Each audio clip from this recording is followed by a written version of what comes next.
नमस्कार, न्यूज 24 देख रहे हैं आप। मैं हूं आपके साथ डॉक्टर मीना शर्मा। राजस्थान में आ रहे हैं देश के गृह मंत्री, बीजेपी के नंबर 2। बहुत सारी बातें इस वक्त राजस्थान में इधर उधर से सुनाई दे रही है। हालांकि उन बातों का कोई बहुत बड़ा आधार नजर नहीं आता है। कभी खबरें आती है मुख्यमंत्री स्थिर नहीं है, मुख्यमंत्री बदला जा सकता है। कभी खबरें आती है कैबिनेट का जो है रिशफल होना है, अब उसको लेकर कवायद तेज हो गई है। तो कभी संगठन में महत्वपूर्ण पद अभी भी खाली हैं, कार्यकारिणी की घोषणा की जानी है।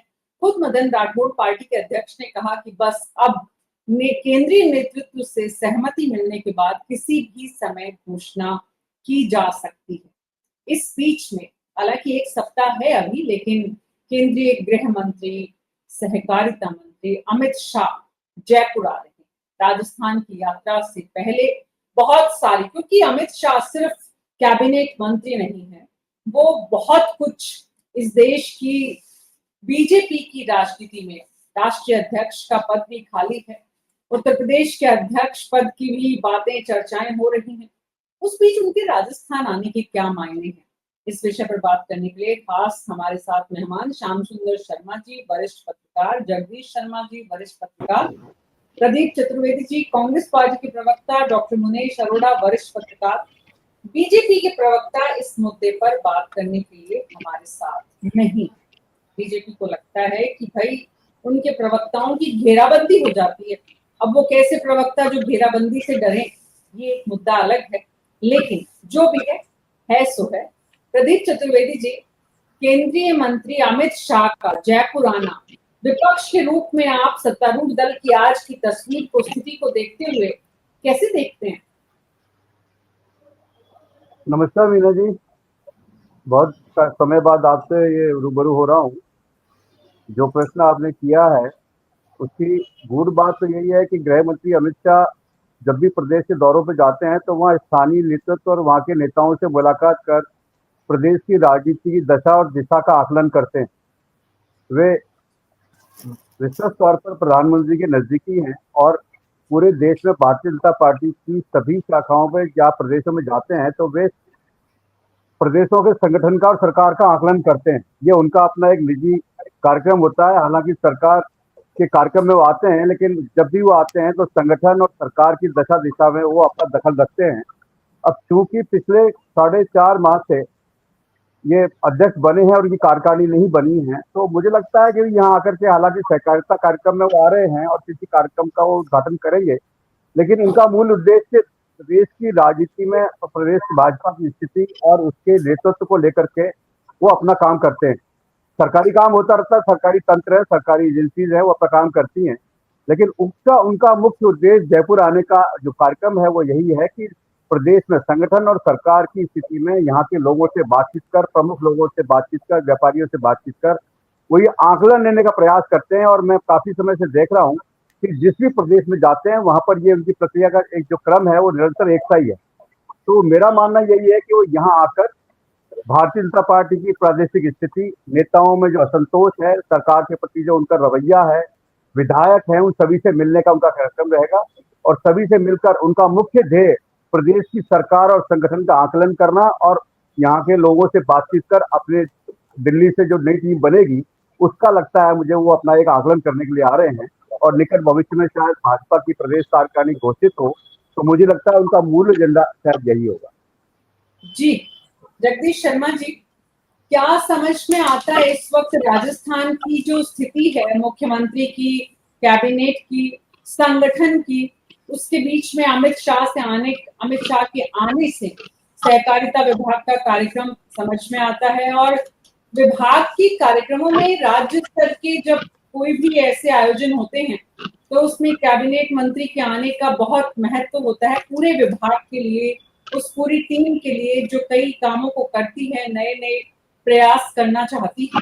तो अपने विभाग के अफसरों का जो उत्साह है वो तो बढ़ेगा ही, लेकिन पार्टी में किस तरह की ऊर्जा का संचार अमित शाह के आने से आप देखते हैं? देखिए, प्रदीप जी ने जो है काफी कुछ कहा है, उसमें हिंट पूरा है लगभग, जो कुछ भी वो यहाँ करेंगे।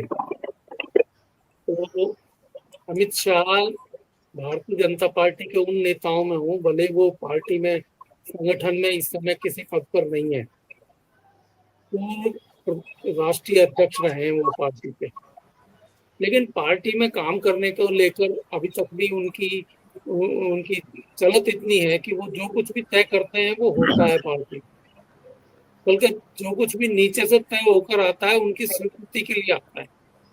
चाहे वो मौजूदा स्थिति में भी जयप्रकाश जी नड्डा जो है वो जो कुछ भी तय करते हैं संगठन के स्तर पर, राज्यों में जो हो रहा है, खासकर जो भारतीय जनता पार्टी से संबंधित प्रदेश हैं उनमें बहुत सख्ती के साथ वो संगठन की स्थितियों को देखते हैं, बहुत बारीक तरीके से देखते हैं और वहाँ के पदाधिकारियों को अपने सुझाव देते हैं, उनको करवाते हैं। एक तरीके से उनका सुझाव देने का मतलब ये है कि ये काम होना है, तो उस तरीके के व्यक्तित्व के धनी है शाह साहब। दूसरा, शाह साहब का कल परसों एक बयान छपा था, गुजरात में कहीं वो भाषण दे रहे थे, जहां उन्होंने अपने भविष्य के जो उपक्रम है, भविष्य के जो कार्यक्रम है, उनके बारे में कुछ हल्का सा वो दिया था, जो अखबारों में छपा भी है कि वो 2 काम तो निश्चित करेंगे। एक तो वो वेदों का अध्ययन करना चाहते हैं। बहुत सारे लोगों को जो है वरिष्ठ उम्र हो जाती है उस समय वेदों का अध्ययन करने की सोचती है, उनको लगता है वेद पे भले ही वो भाषण दे आते हों, लेकिन वेदों का अध्ययन अब करना है उनको। एक तो वो ये करेंगे। दूसरा ये है कि वो गांव में जाकर रहना पसंद करेंगे। अभी भी उनके मन में इच्छा है कि गांव के स्तर पर काम करें। तो ऐसी दो, जिसके मन में ये 2 भाव हों, वो 2 भावों में से एक भाव हो सकता है कि वो राजस्थान में जमने की बात सोच रहे हो, राजस्थान में जो है अपनी रिहाइश बनाकर यहाँ रहें और यहाँ के लिए कोई अपना रहने का इंतजाम, क्योंकि वो रहे हैं यहाँ राजस्थान में। कोटा में जब उनके कई सारे मुकदमे गुजरात में पीछे पड़ गए थे और उनको एक तरीके से गुजरात से बाहर रहने की नौबत आ गई थी, तब वो राजस्थान में आके रुके थे, काफी महीने तक यहाँ रहे और कोटा में उन्होंने अपना वो प्रवास टाला था। तो गृह मंत्री हैं, गृह मंत्री के तौर पर तो सारी चीजें हैं ही उनके पास। लॉ एंड ऑर्डर को कैसे ठीक किया जाए इसके बारे में मुख्यमंत्री जी से चर्चा कर सकते हैं, क्योंकि राजस्थान में ये बड़ी समस्या होती जा रही है आजकल लॉ एंड ऑर्डर को लेकर। दूसरी बात यह है कि वो कोऑपरेटिव के मिनिस्टर हैं, तो हमारे यहाँ के कोऑपरेटिव मूवमेंट को जो है वो हवा दे सकते हैं, थोड़ी सी उसको बढ़ा सकते हैं, बदल सकते हैं, उसके कोई नए प्रोजेक्ट दे सकते हैं, नया आयाम दे सकते हैं। आपको ध्यान होगा ये जो कोऑपरेटिव मूवमेंट है, पंचायत राज और कोऑपरेटिव मूवमेंट है, दोनों के दोनों सबसे पहले गवर्नमेंट ऑफ इंडिया के लेवल पर राजस्थान से शुरू हुए थे। तो राजस्थान इनका पायनियरिंग स्टेट है, अब उसको और आगे बढ़ा सकते हैं। अभी इनका शेड्यूल तो वैसे जारी हुआ नहीं है, लेकिन शेड्यूल आएगा तो लगभग इन्हीं चीजों के इर्द गिर्द आएगा वो। और पिछले दिनों कई दिनों से ये चर्चा भी चल रही है, कांग्रेस वाले तो आए दिन कहते रहते हैं कि गवर्नमेंट में मुख्यमंत्री बदलेंगे, सरकार बदलेगी, कुछ ऐसा हो, लेकिन मुझे इस बात में दम लगता नहीं है। राजस्थान में संगठन अभी बनने की प्रक्रिया में है, तो मैं समझता हूँ कि राजस्थान के संगठन को बनाने की प्रक्रिया में वो कोई चीज ऑब्जर्व कर सकते हैं, कुछ सोच समझ सकते हैं इस बात, ये मेरे को लगता है। जी, संगठन में अभी पूरी की पूरी कार्यकारिणी और वरिष्ठ पदों पर जो लोगों की तैनाती होनी है और सरकार में इस वक्त फुल तैनाती है। जगदीश शर्मा जी का साफ यहाँ पे सोचना है कि मुख्यमंत्री पूरी तरह स्थिर है, सरकार स्थिर है, यहाँ पर कोई इस तरह की बदलाव की जितनी भी चर्चाएं हैं या जिन चर्चाओं को जन्म दिया जाता है कुछ लोगों के द्वारा सुनियोजित तरीके से, दरअसल उनमें कोई ज्यादा आधार है नहीं। श्याम सुंदर शर्मा जी, अमित शाह लेकिन अगर जयपुर आएंगे तो पार्टी में कम से कम बड़ा उत्साह जोश, हालांकि अभी कार्यक्रम शेड्यूल जैसा कि जगदीश जी ने भी कहा और शेड्यूल अभी सामने है नहीं, तो कितने कार्यकर्ताओं से मिलना हो पाएगा नहीं हो पाएगा, लेकिन सरकार की तरफ से, और क्योंकि मंत्री आ रहे कैबिनेट मंत्री, और पार्टी की तरफ से क्योंकि संगठन के पूर्व राष्ट्रीय अध्यक्ष आ रहे, तो बहुत बहुत एक्शन दिखेगा आने वाले दिनों में, पूरे एक सप्ताह अगले। देखिए मीना जी, जिस प्रकार से अमित शाह के दौरे के बाद सत्ता और संगठन के लोगों में हलचल तेज हुई है, क्योंकि उनके आने का मतलब बहुत सारी चीजें होती है। वो भले ही सरकारी दौरे पे आ रहे हो, सहकारिता का राज्य स्तरीय सम्मेलन जयपुर में आयोजित होना है, जिसके लिए मुख्यमंत्री जी ने निमंत्रण दिया था 29 मई को, वो स्वीकार किया गया। और वो उसके तहत देखिएगा कि 2025 का वर्ष अंतर्राष्ट्रीय सहकारिता वर्ष घोषित होना है, उसी के तहत वो पूरे देश में सम्मेलन कर रहे हैं। और जिस प्रकार से बार बार बात निकल के आ रही है, राजनीतिक फैसले में उनकी अहम भूमिका रहती है, उसमें वो दो राय नहीं है। अमित शाह का मतलब है कि संगठन के जितने निर्णय आरएसएस के माध्यम से जो होते हैं वो फैसले लेते हैं, अभी भी लेते आए हैं। और भले ही उन्होंने दिल्ली में सहकारिता की जो महिलाएं गई थी पूरे देश की, उनसे चर्चा करते हुए ये कहा था कि वो राजनीति जब छोड़ेंगे तो करेंगे क्या। तो उन्होंने ये फैसला भी करके दिखा कि मेरा पारिवारिक कितना समर्थन राजनीतिक तौर पर मिलेगा, मेरा बेटा राजनीति में आएगा नहीं आएगा। उन्होंने इस तरफ संकेत लोगों को देने का प्रयास किया कि ये सोचो मत कि भाई आपके कहने से ही सारी राजनीति चलेगी देश की। तो वो भी कह चुके कि भाई मैं जैविक खेती करूंगा, और मैं अभी भी राजस्थान आने की इच्छा तो प्रकट इसलिए नहीं करते, उनकी खेती बाड़ी गुजरात में है और वो अभी भी अपने लिए अनाज का उत्पादन और सारा कुछ करते हैं उनके, इसलिए वो कह रहे थे कि मैं तो वेदों में भी इंटरेस्ट रखता हूँ, क्योंकि बुजुर्ग हो जाने के बाद धार्मिक कार्यों में अभी भी वो देखिए धार्मिक कार्यों में आगे रहते हैं। वो तड़ी पार हुए थे तो निखिल से राजस्थान में रहे थे, और उसमें ओम बिरला का अहम भूमिका रही थी जो आज लोकसभा के अध्यक्ष है। तो ऐसी स्थिति में उनके दौरे की हलचल बहुत होती है।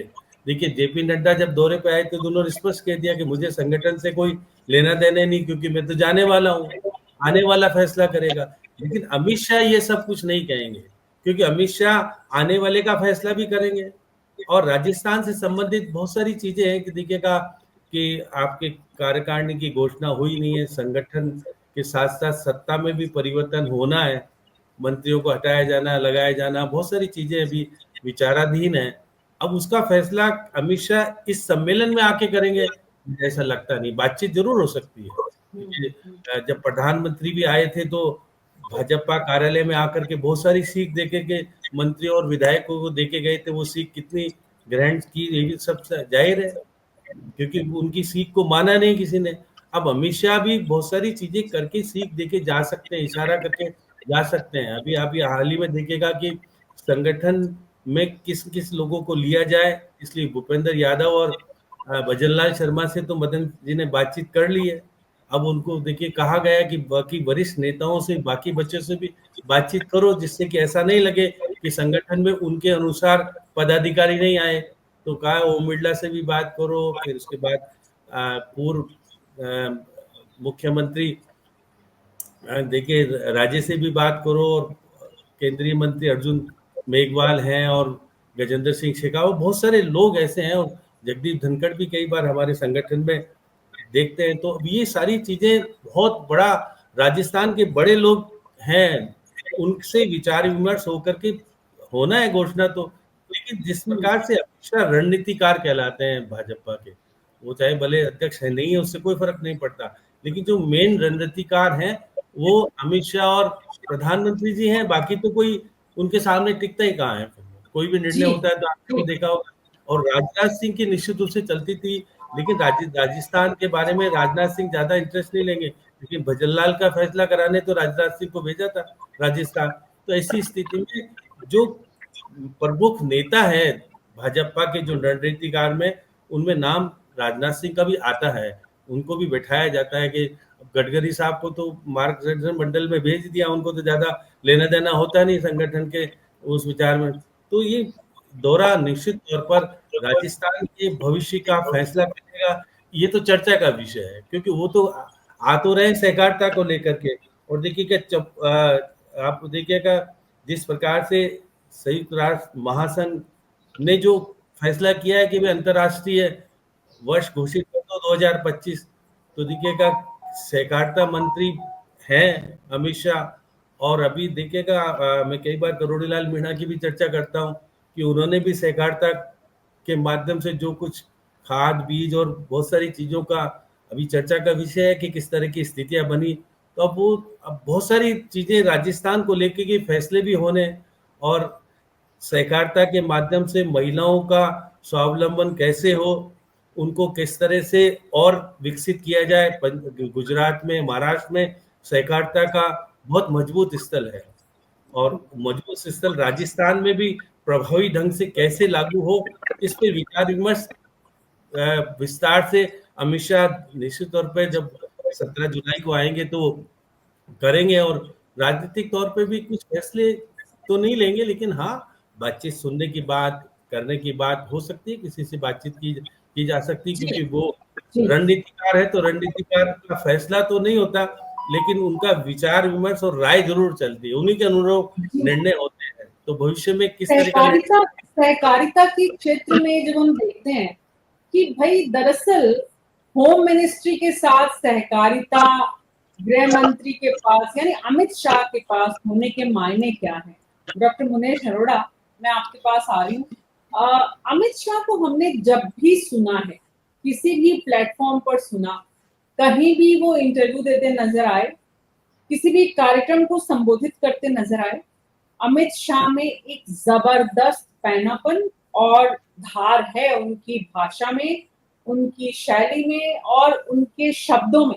बहुत अच्छे वक्ता हैं वो, इस बात पर कितने लोगों ने ध्यान दिया। दरअसल क्योंकि आज देश के प्रधानमंत्री नरेंद्र मोदी और उनके वक्तव्य जब नायक के सामने बाकी सब उतना ध्यान अक्सर जाता नहीं है, लेकिन चाहे देश की संसद में बोल रहे हो और चाहे दूसरे कार्यक्रमों में सरकार के या संगठन के कार्यक्रमों में ज्यादा बोलते हैं तो वो बाहर नहीं आता है, लेकिन जब वो इंटरव्यूज देते हैं या बहुत बार जब उनको सुना है तो उनमें एक ठहराव भी है, बहुत जो एक बड़े नेता में होना चाहिए। बात की डॉक्टर मुनेश अरोड़ा की सहकारिता जैसा मंत्रालय लेने के बहुत सारे कारण हैं जो समझ में आते हैं एक विशेष वर्ग विशेष को, लेकिन बहुत बड़ी संख्या है जिसे समझ में नहीं आती दरअसल कि सहकारिता उनके पास क्यों है। लेकिन जैसा जगदीश जी ने कहा कि दरअसल इसकी शुरुआत राजस्थान शुरुआती दौर में राजस्थान की बड़ी भूमिका या अहम पंचायत राज हो चाहे, तो सहकारिता विभाग में अमित शाह के मंत्री के रूप में उनकी भूमिका को आप अगर देखें, उसका आकलन करें राजस्थान की इस यात्रा के संदर्भ में ही सही, डॉक्टर मुनेश अरोड़ा, तो क्या समझ में आता है? मीना जी, सहकारिता कोई छोटा डिपार्टमेंट नहीं है, देश के हर कोने में फैला हुआ है, कोने कोने में, चाहे मणिपुर चले जाए, कश्मीर चले जाए, नीचे केरल चले जाए, कहीं भी चले जाए, सहकारिता तो बहुत अच्छा डेवलपमेंट का एक साधन है गरीबों के लिए। और गरीबों को अगर महिलाओं के समूह और जिस तरह से ये काम हो रहा है उसको अगर आगे बढ़ाया जाता है तो बहुत अच्छी चीज है। और मीना जी एक चीज और बता दूं, गृह विभाग और सहकारिता का चोली दामन का साथ है, सारी सूचनाएं आ जाती है सहकारिता से, आपका ग्राउंड लेवल की बात होती है उसके अंदर, सहकारिता के अंदर हर तरह की इंफॉर्मेशन का एक सोर्स है सहकारिता, वहां पे पब्लिक है, डायरेक्ट एक्टिविटी है। और मीना जी सबसे बड़ी बात है, बाकी तो मेरे तीनों साथी सब कुछ राजस्थान के संदर्भ में बोल चुके हैं। अमित शाह को चाणक्य भारतीय राजनीति में ऐसा ही नहीं कहा जाता, चाणक्य कहा जाता है क्योंकि वो नरेंद्र मोदी के हनुमान की भूमिका अदा कर रहे हैं। हनुमान की नीतियां ही थी जिन्होंने राम को विजय दिलाई, तो वो ही नीति अमित शाह कर रहे हैं। मीना जी सबसे बड़ी बात है कि 1.5 साल भजनलाल सरकार को हो गया, अब उसका आकलन का समय आ गया। जितने भी मुद्दे उठे हैं, चाहे मंत्रिमंडल विस्तार हो, चाहे मदन राठौड़ का ये कार्यकारिणी का आना हो, या अगले पंचायती राज चुनाव हो, या नगर निकायों के चुनाव हो, या और से बड़े बिंदु हैं, इनके पीछे 3 सबसे बड़े बिंदु छुपे हुए हैं। वो 3 बिंदु हैं आपने बिहार में देखा वोटर जो लिस्ट है उनका आकलन करना कि जो रोहिंग्या मुसलमान हैं, जो लोग हैं, इनको किस तरह से अलग किया जाए वोटर लिस्ट से। ये भारतीय जनता पार्टी और अमित शाह का कोर एजेंडा है। यूनिक सिविल कोड, एक समान नागरिक आचार संहिता, ये भारतीय जनता पार्टी का बहुत बड़ा एजेंडा है। और तीसरा जातिगत गणना, ये भारतीय जनता पार्टी तीन पे बहुत तेजी से काम कर रही है, क्योंकि जो राम मंदिर है या काशी है, मथुरा, ये एजेंडे तो साथ के साथ परिपक्व हो चुके हैं, मगर जो कोर एजेंडा है जिसके लिए हमने कई बार प्रेस कॉन्फ्रेंस में बात की और अमित शाह के जितने इंटरव्यूज आए उन सब में ये बात निकल के बहुत स्पष्ट रूप से आई थी कि ये हम काम करके दिखाएंगे यूनिवर्सल सिविल कोड, और रोहिंग्या को जो बाहर के हैं उनको देश के वोटर्स के अंदर शामिल नहीं होने दिया जाएगा। और भारतीय जनता पार्टी के अंदर सबसे ज्यादा कोई वर्क इस पे कर रहा है वो अमित शाह है। अमित शाह उसकी दूरी है। अमित शाह इस चीज को जानते हैं और उन्होंने संसद में भी कहा है, कोई खुलेआम नहीं कहा, संसद में खड़े होकर उन्होंने कहा हम ये सब चीज लागू करेंगे, और चोट से कहा है कि हम करेंगे। तो उसके लिए जो आधार है वो ये राज्य है। अब सबसे बड़ी बात है कि राजस्थान के संदर्भ में इनका क्या रोल है तीनों एजेंडे का, जातिगत गणना का और यूनिक सिविल कोड का और रोहिंग्या जो यहाँ रह रहे हैं और जो बाहर के लोग हैं उनका।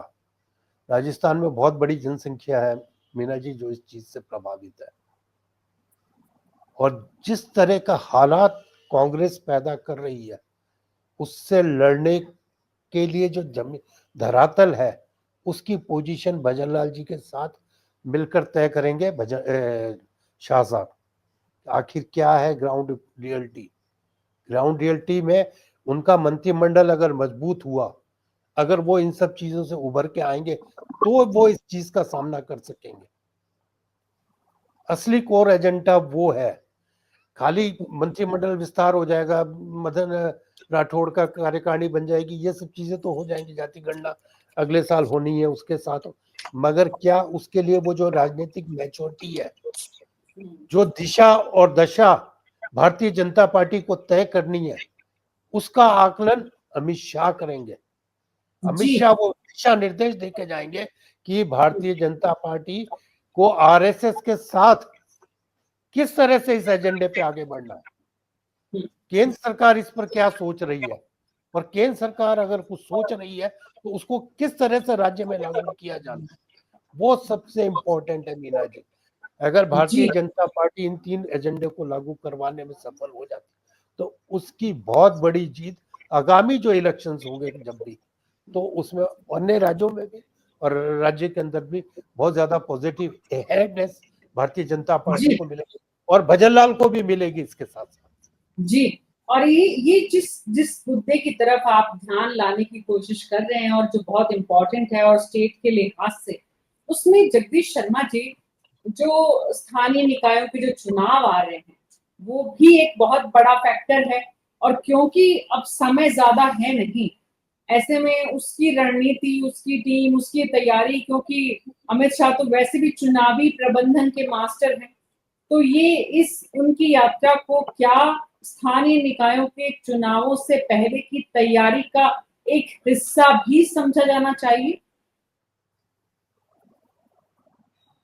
मीना जी, राजस्थान देखिए ऐसा प्रदेश है जहाँ केवल दो ही दल एक्टिव है, दो ही दल मोटे तौर पर काम कर रहे हैं। भारतीय जनता पार्टी जो सत्ता में है और कांग्रेस जो विपक्ष में है, अभी सत्ता से निकली है 1.5 साल पहले। तो ऐसी सूरत में उनका जो कामकाज होगा वो द्विदलीय इलेक्शन की पोजीशन होगी। कुछ जगह को छोड़ दे, सीकर में सीपीएम थोड़ा सा है, कहीं थोड़ा सा जनता दल के लोग हैं, तो इस तरीके से छोटा मोटा कोई दूसरे दल है। बाकी तो मोटे तौर पर दो ही दल यहाँ राजनीति करते हैं और कर रहे हैं और आगे भी करेंगे। यहाँ तीसरे पक्ष का उभार होना, कई दफे प्रयोग हुए इस बारे में कि थर्ड फोर्स भी एक खड़ी की जाए, लेकिन वो हो नहीं पाई, दिखती नहीं है। क्योंकि उसको राजनीतिक ताकत नहीं मिलती राजस्थान में। ऐसी सूरत में यहाँ चाहे इलेक्शन लोकल सेल्फ गवर्नमेंट के हों, ग्रामीण हो और शहरी हो, कोई भी हो, एक मजबूत संगठन अगर रहता है और उसमें स्ट्रेटेजी बेटर बन जाती है तो स्वतः वो दल, खासकर अगर वो सत्ता में है, तो और भी ज्यादा उसको ताकत मिल जाती है। सत्तानशी होने की वजह से उसको बहुत सारा सपोर्ट जो है सरकार की तरफ से चाहे अनचाहे वो समेट लेते हैं, जो भी सत्ता में होता है। तो ऐसी सूरत में वो स्ट्रेटेजी कैसी बनाए, किस तरीके के लोगों को लेकर आए, किस तरीके के कैंडिडेट का चुनाव हो, ये एक मुख्य पॉइंट हो सकता है जिसमें कि डिस्कस हो सकता है जो कैबिनेट के साथ और संगठन के साथ। ये एक पॉइंट मेरे को लगता है। ऐसी सूरत में अमित शाह जी तो जैसा कि सभी बता रहे हैं कि वो इस मामले में चुनाव करवाने में तो मास्टरपीस है, उनका मुकाबला नहीं कहीं पर भी।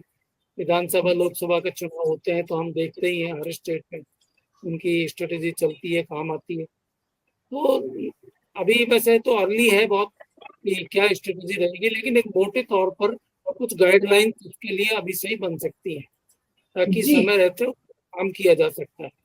जी, और ये वन गाइडलाइन नेशन, बिल्कुल अमित शाह तय जा सकते हैं। निश्चित रूप से इसे इस रूप में जरूर देखा जाना चाहिए कि वन नेशन वन इलेक्शन की जो बात राष्ट्रीय स्तर पर हो रही है, उसको वन स्टेट वन इलेक्शन की तैयारी एक एक जिसे कहना चाहिए एक्सपेरिमेंट के रूप में, एक मॉडल के रूप में राजस्थान से भजन लाल शर्मा राजस्थान के मुख्यमंत्री करने की तैयारी कर रहे हैं।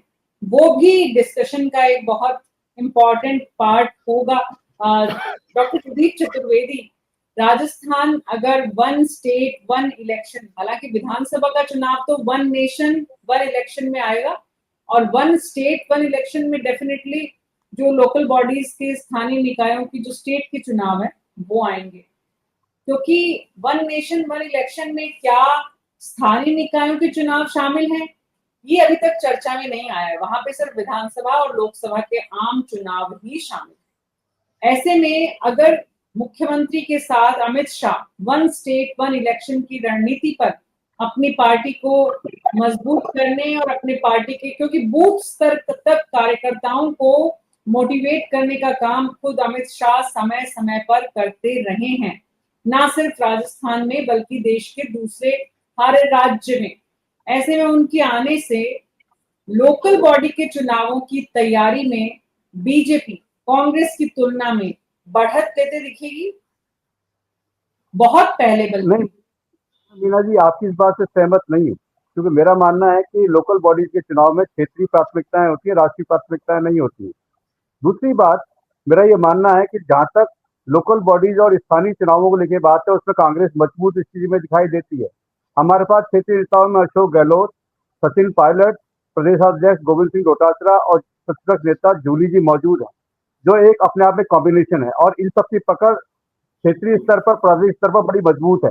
इसलिए सवाल इस बात का है कि अमित शाह के आने से फर्क नहीं पड़ेगा। अमित शाह का एक ही काम है कि वो अपने दल में जो भी स्थितियां हैं, राजनीतिक स्थितियां हैं, उसको किस तरह से बेटर सामंजस्य से बैठा सकते हैं, उनका यही प्रयास हो सकता है। क्योंकि उनके पास ऐसी कोई मशीनरी नहीं है फील्ड स्तर पर, वो सिर्फ आकलन कर सकते हैं, वो मूल्यांकन कर सकते हैं, वो जिम्मेदारियां बांट सकते हैं, लेकिन उनके पास क्षेत्रीय नेतृत्व को लेकर के कोई एक नाम नहीं है। और जो क्षेत्रीय नेतृत्व में जो उनके नेता हैं, चाहे शिवलाल मीणा हो, चाहे वसुंधरा राजे हो, चाहे भजनलाल जी हो, चाहे मदन दिलावर हो, ये सब लोग अपनी अपनी खेली को चला रहे हैं। इसलिए सवाल इस बात का है कि जिस तरह का अनुशासन भाजपा की प्रादेशिक राजनीति में होना चाहिए वो नहीं है। मदन राठौड़ जी जो प्रदेश अध्यक्ष है, उनकी अपनी कार्यकारिणी नहीं है। तो सवाल यह है कि ना तो उन्होंने कोई ढांचा बनाया, और बेसिक बात यह है कि भारतीय जनता पार्टी की राजनीति में मोदी और शाह के आने के बाद किसी नियंत्रण की जरूरत नहीं है, क्योंकि जो कुछ उन्हें करना होता है वही होता है। अब यहाँ आकर के वो 10 नेताओं से मिलेंगे, मंत्रियों से मिलेंगे, बड़े नेताओं से मिलेंगे, कार्यकर्ता से नहीं मिलेंगे। वो कार्यकर्ताओं को प्रदेश के भवन में जाकर के उनको संबोधित करेंगे, लेकिन बड़े नेता जो ट्रबल शूटर्स हैं, जिनके साथ बात हो सकती है, जो ट्रबल मेकर हैं, उनसे बात करके वो स्थिति का आकलन करेंगे। यही उनकी नीति है। मोदी जी और शाह की रणनीति कभी नहीं रही कि वो संगठन को मजबूत करें। उनकी रणनीति का हिस्सा यही है कि वो मतभेद पैदा करके अपनी स्थिति को मजबूत बनाए रखें। इसीलिए उन्होंने प्रदेशों में जूनियर लोगों को मुख्यमंत्री स्थापित किया है। तो सवाल यही तो है कि एक बात स्थापित तो लोगों साफ है डॉक्टर प्रदीप चतुर्वेदी, एक बात तो आपकी इस बात से साफ है कि जो भी विपक्ष की यानी सत्तारूढ़ दल की यानी बीजेपी की जो भी रणनीति है, उस रणनीति का मकसद जीतना है। और ये आपने जी। खुद कहा कि वो स्थानीय निकायों की तैयारी निश्चित रूप से इस मीटिंग का एजेंडा होगा। एट द सेम टाइम आपने कहा इसमें स्थानीय जरूरत ज्यादा होती है। श्याम सुंदर शर्मा जी, स्थानीय निकायों के चुनाव बहुत बड़ी चुनौती भजनलाल शर्मा और उनकी सरकार की है, क्योंकि अभी तक तो कोई ऐसी परीक्षा का सामना भजनलाल शर्मा को करना नहीं पड़ा। अभी तक लोकसभा चुनाव में निश्चित ही प्रदेश बीजेपी ने अच्छा परफॉर्म नहीं किया, यही स्पष्ट संदेश था। अब सवाल ये है कि ये जो चुनाव है, इस चुनौती से पार पाने के लिए भजनलाल शर्मा जी के द्वारा पहले अमित शाह जी को न्योता देना, उसके बाद उनका आना और अब इसकी तैयारी, मतलब इस परीक्षा को कैसे पास करेंगे भजनलाल शर्मा? अमित शाह क्या ये कोई मंत्र फूंक कर जाएंगे? मैं प्रदीप जी को सुन रहा था कि अमित शाह को शहरी निकाय और पंचायत राज के चुनाव से जोड़ करके देख रहे हैं। अब ये नहीं सोच रहे हो कि आने वाले समय में महिला शक्ति अधिनियम लागू होने वाला है। सुन तो लो प्रदीप जी, जरा सुन लो। अरे सुन तो सही। मेरा आशय ये नहीं था, मैंने मॉनिटरिंग करने के लिए कहा है। मेरा कहने का तात्पर्य मॉनिटरिंग से संबंधित है। अब मॉनिटरिंग क्या पंचायत राज और शहरी निकाय की अमित शाह से करवाना चाहते हो क्या? आप तो चाहते हो वही करते हैं, चुनाव की वही करते हैं। अरे आप क्या है कि आप उनको इस तरह गिराना चाहते हो। आप पंचायत राज और शहरी निकाय तक समेटना चाहते हो। वो देश की राजनीति छोड़ करके वो राजस्थान की राजनीति के लिए आएंगे। भजनलाल जी कर देंगे क्या फैसला? भजनलाल जी फैसला कर देंगे क्या? अरे आप सुनो टिकट तो बांट सही। देंगे भजनलाल जी? अरे आप सुनो तो सही। आप क्योंकि बहुत जल्दबाजी में, क्योंकि अभी अभी अभी चुनाव हुए हैं, उपचुनाव पंचायतों के और उसके। आप तो 4 ही जीते हो, 29 जीते हैं बीजेपी वाले। तो आप कहने की स्थिति में, और गोविंद सिंह डोटासरा के क्षेत्र में चुनाव हार गए, आप डोटासरा के चक्कर में रहोगे तो फिर बहुत स्थिति खराब हो जाएगी। इसलिए आप अपना, और जो जो अशोक गहलोत ने कहा है, आप जो अशोक गहलोत ने डोटासरा के लिए कहा है, वो सब कुछ जाहिर कर दिया कि वो तो मानेसर की देन है। तो आप देखिए, मानेसर की देन वाले से प्रदेश चलवा रहे, वो अलग बात है। अलग बात है जिस प्रकार से आप भजनलाल को पर्ची की सरकार कह करके जिस प्रकार की बात कर, आपकी पर्ची तो चली नहीं थी 25 सितंबर वाली। अब मैं कह रहा हूं कि जो वो सहकारिता के माध्यम से महिलाओं को जोड़ना चाहते हैं, और महिलाओं को जोड़ने का मतलब है कि आने वाले समय में महिलाएं देश में सक्रियता के रूप में सामने आएगी। अब वह परिसीमन होगा तो 66 महिलाएं आएगी ना राजस्थान में। तो 266 जब हो जाएगी आपकी विधानसभा की, तो अहम भूमिका तो आपके देखिए 2028 में जब विधानसभा के चुनाव राजस्थान में होंगे, देश में 2029 में चुनाव होंगे, तो परिदृश्य बदला हुआ नजर आएगा ना। तो ऐसी स्थिति में महिलाओं को कब सक्रिय करोगे? अब तो देखिए, कांग्रेस तो सक्रिय करना नहीं चाहती है। कांग्रेस को तो अब के पास क्या है शंका, वो तो 40% बदलने की बात से पहले नहीं कर रहे श्याम जी, ये भी तो 35 से पहले नहीं कर रहे। जब तक चार मोदी चले, विचलित क्यों हो रहे हो? मैंने तो आपके ऊपर कुछ कहा ही नहीं। मैं तो परिस्थिति के अनुरूप तो आप बता रहा जो हूँ। उदाहरण दे रहे हो 2035 तक लागू होगा ये महिला वाला कानून, 33% वाला। अभी अपने उनके जीवन में नहीं हो रहा है ये। अरे आप क्या पता आपको किसने कहा कि होने वाला नहीं होने वाला है? ये तो आप तैयार नहीं हो, इसलिए 2035 में ले जा रहे हो। अब 2029 की तैयारी हो रही है, परिसीमन होगा और फिर लोकसभा की सीटें बढ़ेगी। ये सब संभव है, ऐसा नहीं कि नहीं है संभव। वन नेशन और वन इलेक्शन वाली बात तो निश्चित तौर पर एक चुनौती है, लेकिन सहकारिता के माध्यम से अगर राजस्थान में भी बहुत सारी चीजें हो सकती है, जो कि राजस्थान में सहकारिता का बहुत ज्यादा ढर्रा अच्छा नहीं है। आपने देखे कोऑपरेटिव के माध्यम से जो यहाँ पर कुछ लोग स्थापित हैं, वो हटते ही नहीं है। आप देखिए कि अजमेर दूध उत्पादक संघ में 25 साल से कौन है, जयपुर में कौन है, बाकी जगह कौन है। नए लोगों को मौका कब मिलेगा? जब अगर ये सहकारिता का विभाग जिस तरह से होना चाहिए। अभी तो जो कोऑपरेटिव के बैंक है उसमें एमडी की स्थिति क्या है, पता नहीं किस तरह के लोग चयनित हो गए।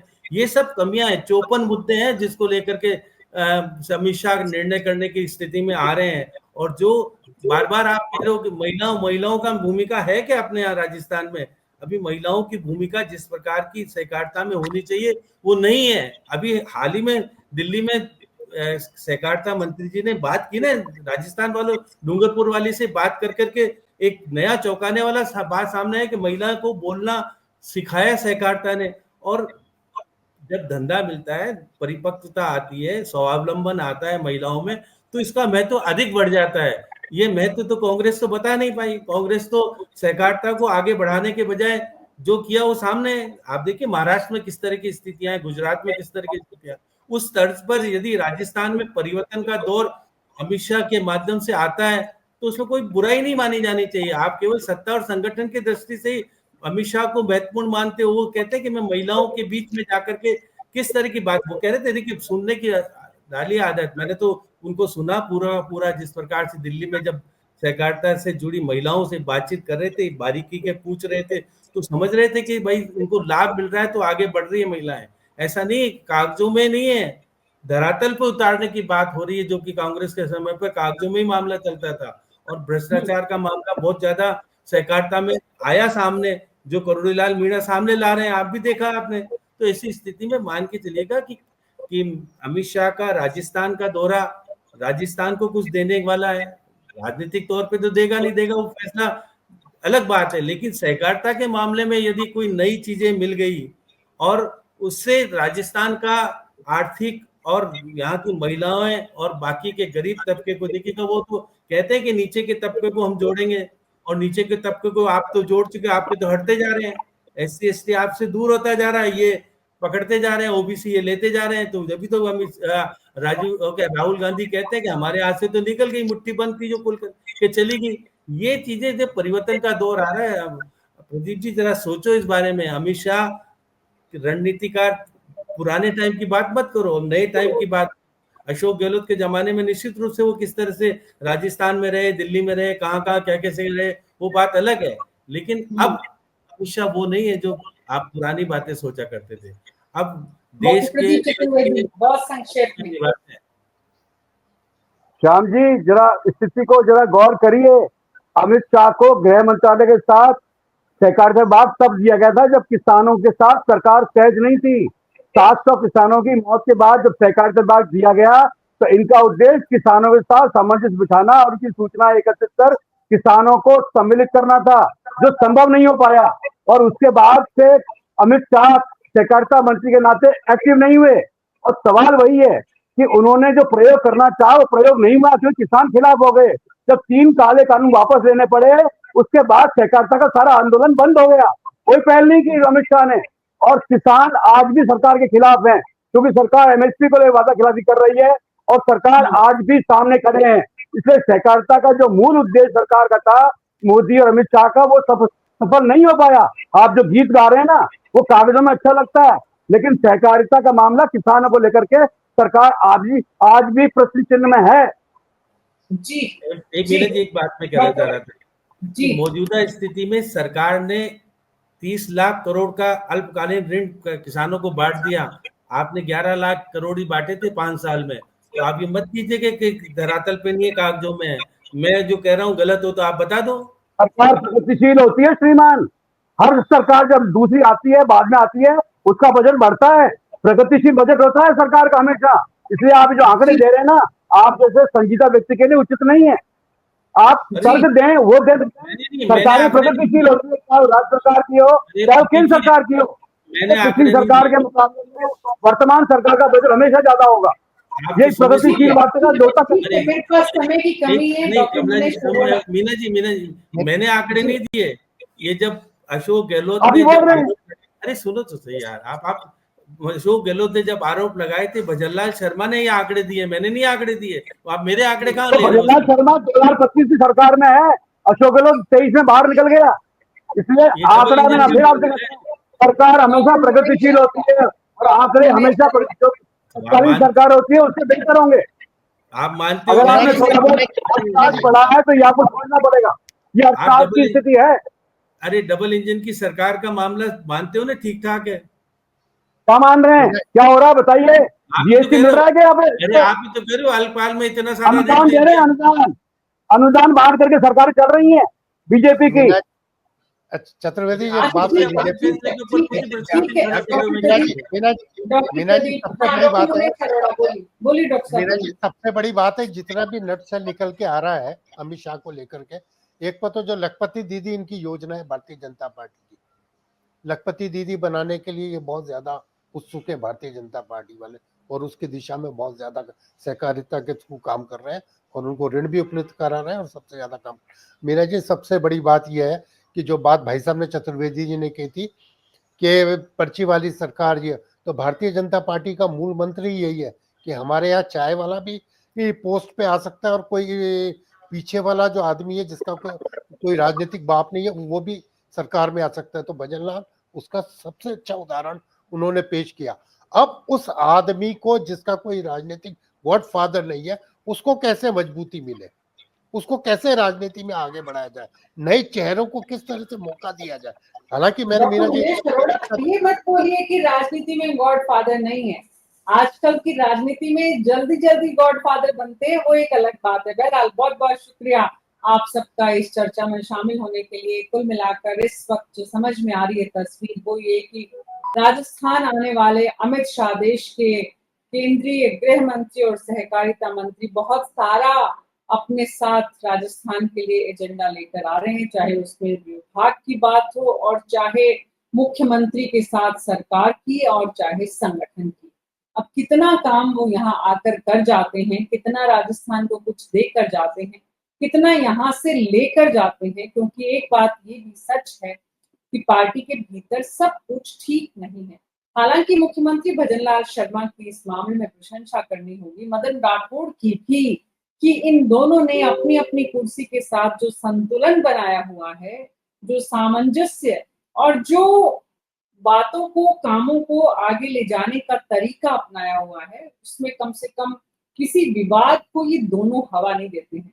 बाकी खेमेबाजी अलग अलग हलकों से होती रहेगी। कैबिनेट मंत्रियों की अपनी कुंठाएं भी हैं, उन्हें लगता है कि वो 3 बार 4 बार 2 बार के लोग हैं या कुछ और अतिरिक्त योग्यता वाले हैं, लेकिन मुख्यमंत्री की कुर्सी पर कोई और है, इसलिए वो सब बातें चलती रहेंगी।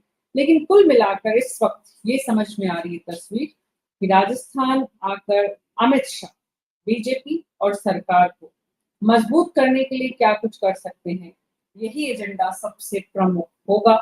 आने वाले दिनों में कुछ और चर्चाएं अमित शाह की बैठकों को लेकर करेंगे जैसे जैसे जानकारियां सामने आएंगी। अभी न्यूज़ 24 पर मेरे साथ इतना ही।